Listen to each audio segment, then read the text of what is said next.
Bonjour à tous. Aujourd'hui, on va voir Crontab, l'automatisation des tâches. Donc, la planification sur Unix, elle est facile. Donc, avec Crontab, on peut automatiser des tâches de nettoyage, de sauvegarde, de monitoring, de tout. On n'a pas besoin d'être devant le serveur pour que la tâche, elle s'exécute. Avant d'aller dans les commandes, en fait, il faut faire la différence entre cron et Crontab. Donc cron, c'est le démon Linux qui exécute les tâches planifiées. Il tourne en arrière-plan 24/24. Voilà, c'est lui qui va finalement gérer l'exécution des tâches. Donc cron, c'est le service et crontab, c'est le fichier de configuration de la liste des tâches. Chaque utilisateur va avoir son propre crontab. Donc on va commencer par une première commande sudo systemctl status cron. On voit qu'il n'est pas installé, donc on va faire l'install. apt update, comme d'hab, on fait l'install de cron. Voilà, et on va l'activer.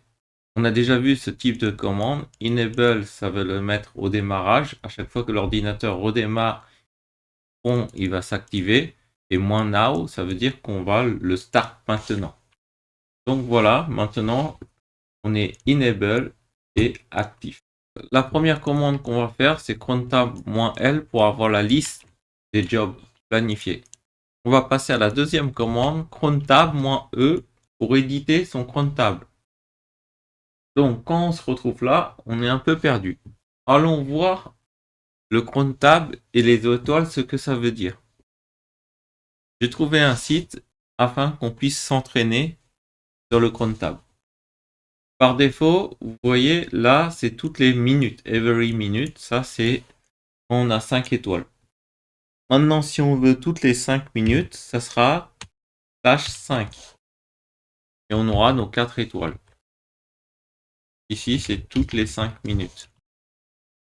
Voilà, every 5 minutes.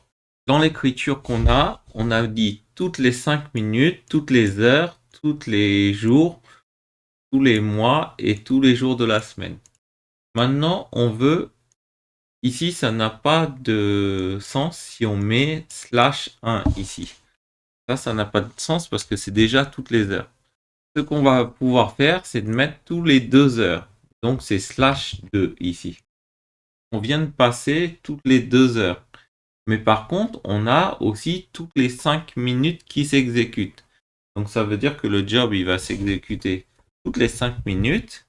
Imaginons qu'on parle de sauvegarde. Si on démarre le job à 1 heure, il va refaire un job à 3 heures, à 5 heures, à 7 heures.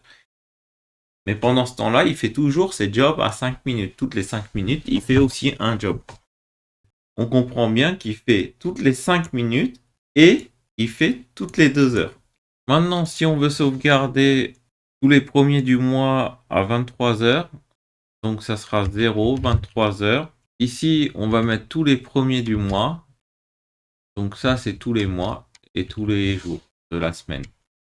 Donc voilà, à 23 heures sur le premier jour du mois. Donc voilà, vous avez à peu près compris le principe des heures, des jours, des mois. Sinon, on peut utiliser l'intelligence artificielle finalement pour générer, mais ça vous permet de lire ce qui se passe dans votre serveur. Donc, on va éditer notre fichier crontab et finalement faire une tâche. Donc là, je suis arrivé sur le cron. J'ai fait crontab-e pour edit. Et maintenant, on va en écrire un. Donc, je vais écrire toutes les minutes. Étoile, étoile, étoile. On va faire un petit écho l'IA. On va le rentrer dans.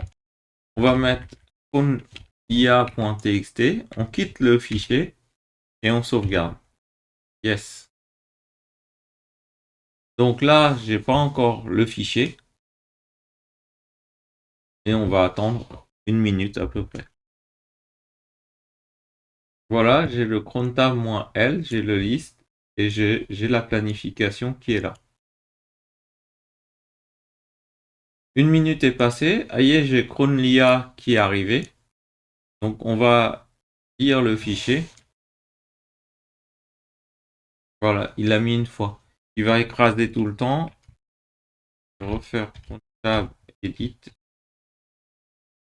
E. Si j'aurais dû mettre une double flèche. Voilà, on a vu le cron tab, on a planifié une petite tâche, on pourrait planifier un script. Après, il faut que je vous parle aussi des plages. Alors, par exemple, si on veut que la, la deuxième semaine de août, par exemple, on va se dire, bah tiens, je veux toutes les heures et je veux au niveau du jour, on peut mettre une plage. Imaginons que le jour, je veux du 20 au 30. Ça, c'est une plage. Voilà, là j'ai mis une plage du 20 au 30. En fait, ça c'est toutes les minutes du 20 au 30 du mois. Si je mets par exemple du 29 au 30, je veux vérifier mon serveur Exchange sur des logs ou autres du 29 au 30. Comme ça, il va s'exécuter pendant une journée. Et là, si on rajoute toutes les 15 minutes du 29 au 30. Ça, c'est les plages en fait, avec le petit tiret. Tiret, c'est les plages. Le slash, c'est intervalle. Et après, on va avoir la virgule qui va être la séparation des valeurs. On pourrait dire, par exemple, au lieu du 20 au 30, on pourrait dire le 10, le 20 et le 30. Et 10, 20 et 30. Ça va s'exécuter sur ces jours-là. On va avoir aussi des autres notions avec arrobase. Donc, il y a une arrobase qui est pas mal, c'est l'arrobase reboot. À chaque reboot de serveur, lui, il ne le prend pas en compte. À chaque redémarrage de serveur, il va exécuter la commande. Donc, on va le faire. On va utiliser cette commande reboot. Donc, à chaque redémarrage, ici, je vais mettre l'IAR dans le fichier reboot. Je CTRL X, je save. Donc, maintenant, je vais reboot. Donc, il m'a déconnecté. Je vais aller voir qui m'a créé le fichier. Il m'a créé le fichier reboot. Donc, on peut faire un cat reboot. Voilà. Donc là, j'en ai qu'un seul. Je vais reboot encore. Reboot. Normalement, je vais en avoir deux. Donc, il est assez rapide à redémarrer sur le NVMe. Et là, 4 reboots. J'en ai déjà deux. Voilà comment on met un comptable à chaque redémarrage. Après, on a les variables annuelles, mensuelles, une fois par mois et weekly. Okay. Comme les sauvegardes, on a mensuel, annuel et weekly. Ça permet de gérer des sauvegardes plus facilement. Ça, c'est déjà des raccourcis. Et après, on aura aussi toutes les heures. On a la liste de nos tâches avec crontab-l et on va effacer tout ça avec crontab-r. R pour remove sans doute. On n'a plus de crontab. Je vais remettre cela. Je vais les copier et je vais les remettre. Je vais refaire un edit et je vais les remettre en bas. Allez, je m'amuse avec le R. Voilà, on a perdu. J'ai un utilisateur qui s'appelle lui. Maintenant, je veux voir les comptables de lui. Donc, comment on fait? Sudo cat etc pass wd ll. Vous voyez, ça, c'est les utilisateurs. Là, j'ai lui. Maintenant, je veux les comptables de lui. Sudo comptable. Besoin de route pour passer. Donc, sudo comptable u. Cette fois-ci, on a besoin de u lui. Moins edit. Et là, on peut éditer le comptable de lui. Voilà, là je suis sur le comptable de lui. Là je lui ai mis un petit comptable et maintenant je peux lister le comptable de lui. Donc ici j'ai un script SH.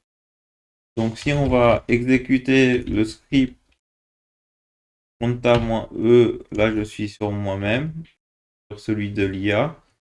Et là si je veux exécuter le script